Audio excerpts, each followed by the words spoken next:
All right, today we are learning about the paralleling technique. Now, the paralleling technique is also known as the extension cone technique or the long cone technique.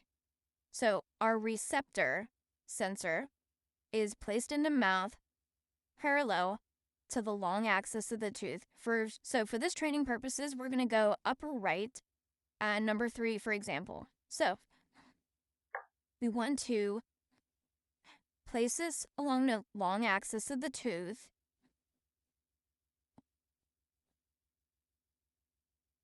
Now, to achieve,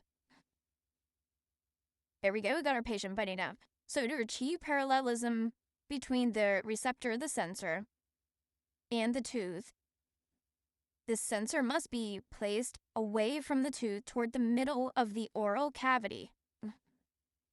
So since the receptor and the tooth are placed away from each other image magnification and loss of definition is the result.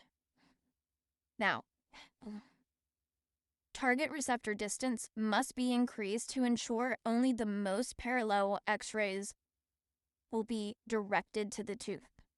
And as a result, a long 16-inch distance must be used with the paralleling technique. So, the XCP extension cone paralleling devices, these are used to establish this paralleling technique. Now, some things that might alter when you're taking your x-rays are bone growths. So tori, which is a bony growth seen in oral cavity, we can have it on the maxillary torus. That's going to be along the midline of the hard palate. And mandibular tori, bready growth along the lingual aspect, the tongue side of the mandible.